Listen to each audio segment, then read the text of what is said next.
तीन बातों से नबी पाक सल्लल्लाहु ताला अलैहि वसल्लम ने मना किया, ये याद रखने की बात। हुजूर ने फरमाया कभी भी अपने दोस्त के साथ बहस ना करो। दोस्त के साथ बहस नहीं ना होती आजकल, नहीं ना होती, कहीं यही तो होती है, यही तो है हर चौक में, हर चौराहे में दो दोस्त, दो वकील बन के खड़े होते हैं आमने सामने, और हारने का कोई नाम नहीं लेता। नबी पाक ने फरमाया जो दोस्त होगा वो कभी बहस नहीं करेगा, वो दोस्त दोस्त के साथ बहस ना करे, हुजूर ने हुक्म दिया। और दूसरे नंबर में फरमाया कोई दोस्त कभी अपने दोस्त का मजाक ना उड़ाए, कभी मजाक ना उड़ाए। देखे ना, ये अल्लाह तबारक व तआला की तख्लीक है, किसी का रंग गोरा है, किसी का काला है, किसी का कद ऊंचा है, किसी का नीचा है, मजाक ना उड़ाए, लफ्जों में, मानों में, इशारों में, किसी भी हवाले। अपने दोस्त का जहां मजाक होता है वहां नफरत पैदा होती है, याद रखना, बातें दिलों में रह जाती हैं, आहिस्ता आहिस्ता वो दोस्तियां खत्म हो जाती हैं जिनमें मजाक आता है। नबी पाक ने तीन बातों से मना किया, एक फरमाया दोस्त से बात ना करो, एक फरमाया उसका मजाक ना उड़ाओ, और तीसरा मेरे हबीब पाक सैयद आलम अलैहिस्सलाम ने फरमाया अपने दोस्त से कोई ऐसा वादा ना करो जिसे तुम पूरा नहीं कर सकते। कोई ऐसा उसके साथ वादा ना करो, कोई ऐसा वादा ना करो। अपने दोस्त के साथ वही बात करो जिस पर तुम पूरे। इसका मतलब क्या है? इमाम गजाली फरमाते हैं इसका मतलब यह है कि तुम अपने दोस्त का एतमाद कभी खराब ना करो, कभी खराब ना हो। दोस्तियां एतमाद पे कायम होती हैं। मेरे मुस्तफ़ा करीम सैयद आलम सल्लल्लाहु अलैहि वसल्लम ने खुलूस वाली दोस्ती का हुक्म दिया, और कितने प्यारे लफ्ज इरशाद फरमाए। फरमाया मेरा मोमिन तो वो है कि जो चीज अपने लिए पसंद करता है वही अपने भाई के लिए भी पसंद करता है, जो चीज अपने लिए पसंद करे वही शय अपने भाई के लिए पसंद करे। खुद नबी पाक सल्लल्लाहु अलैहि वसल्लम का तरीका था। इमाम गजाली ने अहयाउल उलूम के अंदर लिखा है कि हुजूर गए जंगल में, और वहां से अल्लाह के महबूब अलैहिस्सलाम के साथ एक सहाबी थे। हुजूर ने अपने हाथों से मिसवाक काटी, दो मिसवाकें नबी पाक ने काटी दरख्त के साथ, एक टेढ़ी थी एक सीधी थी। कितना फर्क होता है, मिसवाक तो मिसवाक ही होती है, एक टेढ़ी थी एक सीधी थी। लेकिन दोस्ती का जो तकाजा नबी पाक ने बयान फरमाया, अल्लाह के रसूल के साथ जो सहाबी थे हुजूर ने उन्हें सीधी मिसवाक दी, और खुद जो थोड़ा सा बाल था टेढ़ी थी हुजूर ने इस्तेमाल की। तो वो सहाबी कहने लगे या रसूल अल्लाह मैं गुलाम हूं आप आका हैं, हुजूर मैं उम्मती हूं आप नबी हैं, महबूब ये आप रखें और वो मुझे दे दें, मैं गुलाम हूं, मैं गुलामाना अंदाज में रहना पसंद करता हूं। तो नबी पाक ने पता क्या फरमाया? फरमाया दोस्ती और सोबत के हुकूक होते हैं, दोस्ती और सोबत के। फरमाया चाहे कोई एक लम्हा किसी के साथ रहे उसका हक बनता है, और अल्लाह तबारक व तआला कयामत के दिन दोस्तियों और सोहबतों के बारे में सवाल करेगा। तो फरमाया मैं ये चाहता हूं कि मैं तेरे साथ भला ना करूं, फकत तेरे साथ ही भलाई ना करूं, मैं अपने रब की बारगाह में भी सुरखरू हो जाऊं। मैं चाहता हूं सुरखरुई मिले, अपने दोस्त का अच्छा सोचना, उसका भला करना, उसके लिए खैर के जज्बात रखना, उससे प्यार करना, उसके लिए नरम रवैया। तो पहला अदब यह है मेरे भाई के दोस्ती लगाएं दीन की बुनियाद पर। दूसरी गुजारिश ये है कि दोस्ती में कभी भी लालच न रखे, और तीसरी बात यह है कि दोस्त की इस्लाह करे, उसकी इस्लाह करे, उसकी गलती।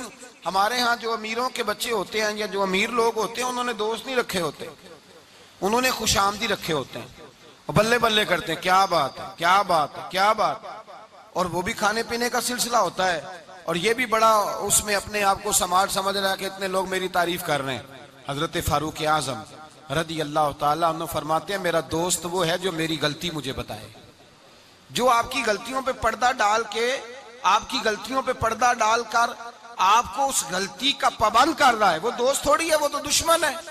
और हमारे जमाने में इस तरह होता है कि दोस्त को उसकी गलती नहीं बताई जाती, दोस्त को गलती नहीं बताते, बल्कि दोस्त की गलती बाकी सबको बताते हैं, बाकियों को बताते हैं। ये इस तरह का है, वो पास बैठा हुआ है तब तक गुफ्तगू मोहब्बत की, उठ के गया तो कहता है ये कुताई भी है, ये कुताई भी है, ये कुताई भी, ये कुताई भी। चंगी मंदी सजना कोलों 100 वारी हो जाती, यार यारां दा गिला नहीं करदे असल परीत जिन्हां दी, यार यारां दा गिला नहीं करदे असल परीत।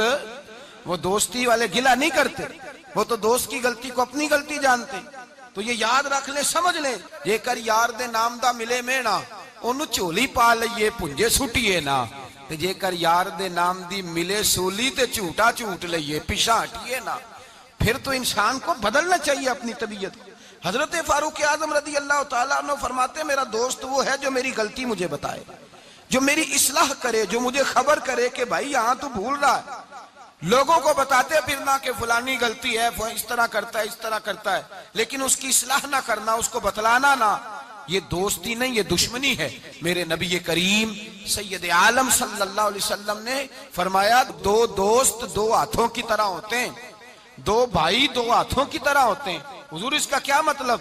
अल्लाह के रसूल ने फरमाया एक हाथ को अगर पानी के नीचे करोगे तो पानी तो बह जाएगा, पर हाथ साफ नहीं होगा। साफ कैसे होगा?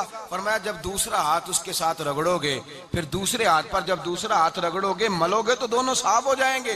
फरमाया दो भाई दो दोस्तों की, दो दोस्त दो हाथों की तरह होते हैं। अगर एक पे मैल चढ़ जाए तो दूसरा आगे बढ़ के उसकी सफाई किया करता है। अगर पहले में गलती पैदा हो जाए तो दूसरा उठ के उसकी इस्लाह करता है, कहता भाई हमारे घर का मामला, इसे कवर करना है। मेरे रसूल पाक अलैहिस्सलातु सलाम ने फरमाया जहां अल्लाह का जिक्र होता है फरिश्ते उन महफिलों को ढूंढते हैं। जहां अल्लाह का जिक्र हो, जहां कुरान पाक पढ़ा जाए, जहां दर्से कुरान हो, जहां अच्छी महफिल हो, फरिश्ते उन महफिलों को ढूंढते हैं, तलाश करते हैं। और उन महफिलों से होकर फरिश्ते वापस जाते हैं रब करीम की बारगाह में, तो अल्लाह पूछता है कहां से आए हो? मुस्लिम की रवायत है, कहां से आए हो? या अल्लाह जमीन पे आए थे, तेरे कुछ बंदे थे बैठ के तेरा जिक्र कर रहे थे। तो अल्लाह फरमाते हैं वो क्या कह रहे थे? या अल्लाह वो तुझसे तेरी जन्नत का सवाल कर रहे थे। किसी चीज से पनाह भी मांगते होंगे, खुदाया दोजख से पनाह मांगते थे। फरमाया गवाह हो जाओ मैंने उन्हें जहन्नम से आजाद कर दिया और जन्नत अता कर दी है। फरिश्ते कहते हैं अल्लाह एक बंदा ऐसा भी था जो जिक्र करने नहीं आया था, जिक्र करने नहीं आया, उसको कोई काम था वैसे ही आ गया। महफिल में बैठे हुए लोगों से कोई काम होगा तो आया, कुछ देर खड़ा रहा, कुछ देर, उसके बारे में क्या हुक्म है? तो मुस्लिम शरीफ में मेरे रसूल पाक फरमाते हैं जो अच्छों की सोबत में खड़ा हुआ, अगरचे मकसद उसका अच्छा बनना नहीं था, फकत आना मकसद था, किसी और मकसद के लिए आया पर अच्छों के पास आ गया। मेरे मुस्तफा करीम अलैहिस्सलातु सलाम फरमाते हैं अल्लाह तबारक व तआला फरमाता है मैंने अपने नेकों की बरकत से उसे भी जन्नत अता फरमा दी है। फरमाया जो नेकों के पास बैठता है वो बदबख्त नहीं रहता, अल्लाह उसे नेक बख्त बना देता है। तो याद रखें अच्छी दोस्ती आपके अंदर अच्छे अफकार पैदा करे, अच्छे अफकार। मेरे साहब फरमाते हैं जो आदमी दुनिया में तरक्की करना चाहता है ना, जो चाहता है मैं आगे बढ़ूं, तरक्की करूं, ऐसे लोगों के पास बैठे जिन्होंने जिंदगी में बड़ी तरक्की की है। जो चाहता है मैं रूहानियत में आगे निकल जाऊं तो ऐसे लोगों के पास बैठे कि जिनको अल्लाह ने रूहानियत का नूर दिया हुआ है। इसलिए कि बहुत सारे लोग ऐसे होते हैं जो बड़े होते हैं और उनकी सोबत में जो छोटा बैठता है अल्लाह उसे भी बड़ाई अता फरमा देता है।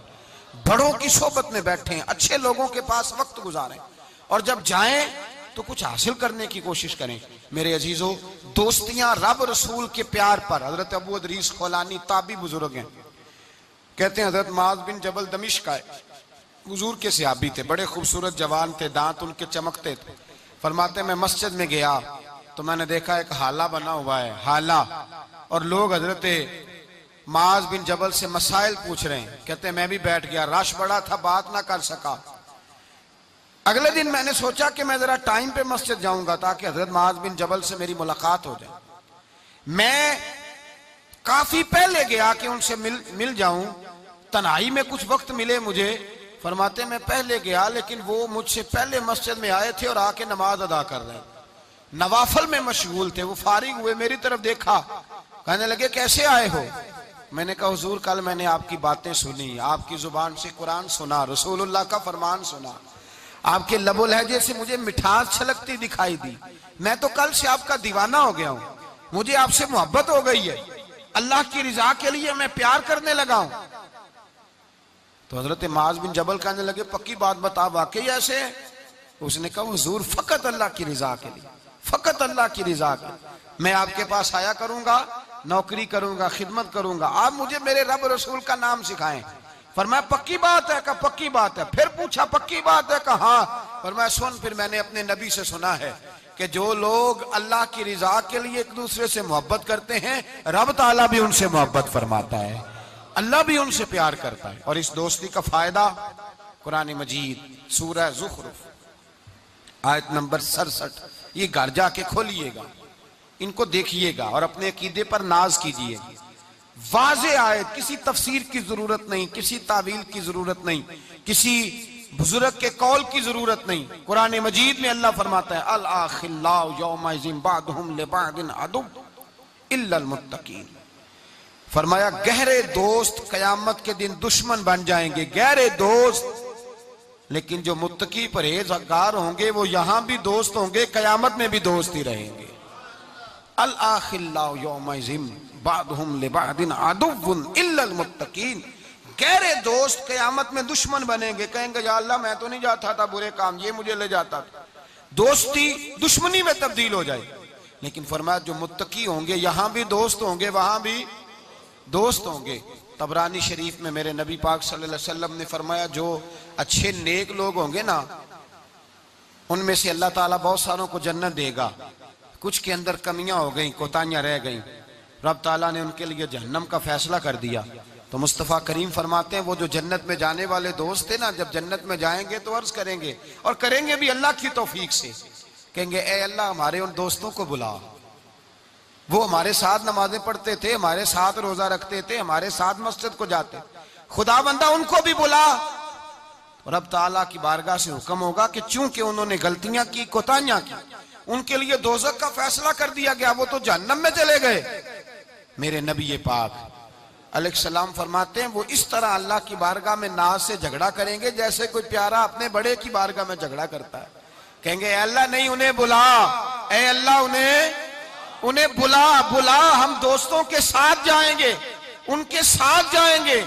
तो मेरे नबी पाक फरमाते हैं उन नेकों की सिफारिश की बरकत से अल्लाह फरमाएगा जाओ जहन्नम के दरवाजे के करीब, जो जो तुम्हारा दोस्त है उसे पहचानते जाओ और जहन्नम से निकालते जाओ। इसलिए कि तुम्हारी दोस्ती की बुनियाद तकवा है, परहेजगारी है। नबी पाक सल्लल्लाहु अलैहि वसल्लम ने फरमाया दो दोस्त इकट्ठे रहते थे दुनिया में, और जब वो कयामत के दिन अल्लाह तबारक व तआला की बारगाह में पेश हुए तो हुआ ये कि दोनों की कुछ ना कुछ नेकियां कम हो गई। समझ ले दोनों के 80% नंबर आए, 20% में फेल हो गए। अब 100% नंबर चाहिए था जन्नत में जाने के लिए। अब वो दोनों 20% नेकियां ढूंढने निकले। माँ के पास गया, अम्मा नेकियां चाहिए, उसने कहा मुझे तो आज अपनी बड़ी फिक्र है। अब दोनों को नहीं पता, लहदा के दोनों के साथ एक जैसा मामला हो गया, उसका हिसाब वहां हुआ, उसका वहां हुआ। दोनों 20% नेकियां ढूंढ रहे थे, दोनों को कोई नहीं मिली। रास्ते में दोनों की मुलाकात हो गई। तेरा क्या बना? उसने कहा यार 20% कमी रह गई। तेरा क्या बना? 20% रह गई। अब दोस्त थे ना दोस्त, दुनिया में भी सौदा नेकी का, आखिरत में भी नेकी का। एक कहने लगा यार तू इस तरह कर, मेरी वाली भी ले, तू तो जन्नत में जाना। दोस्त थे ना, हुजूर फरमाते हैं कहने लगा तू मेरी ले, तू तो जाना, चलो एक तो जाए ना। फरमाते हैं उसने उसको नेकियां दे दी, वो जन्नत के दरवाजे पे गया तो उसके दिल में ख्याल आया मैं कितना खुदगर्ज हूं, मैं कितना खुदगर्ज हूं। उसने नेकियां दे के मुझे भेजा और मैंने उसका सोचा ही नहीं। वो दरवाजा जन्नत से पलट आया, रोने लगा। अर्श का मालिक जो सारा कुछ जानता है फरिश्तों से पूछता है इसे पूछो क्या बात है। उसने कहा मौला मेहरबानी कर, मैं दुनिया में भी उसके साथ रहा हूं, अगर जन्नत में भी हमें इकट्ठा फरमा दे, तेरी शान रहमत में कमी नहीं आएगी। मेरे मुस्तफा करीम फरमाते हैं उस दोस्त की बरकत से अल्लाह दूसरे को भी जन्नत अता फरमा देगा, अल्लाह दूसरे को भी जन्नत दे देगा उस दोस्त की बरकत से। फिर मेरे मुस्तफा करीम ने दूसरी जगह पे फरमाया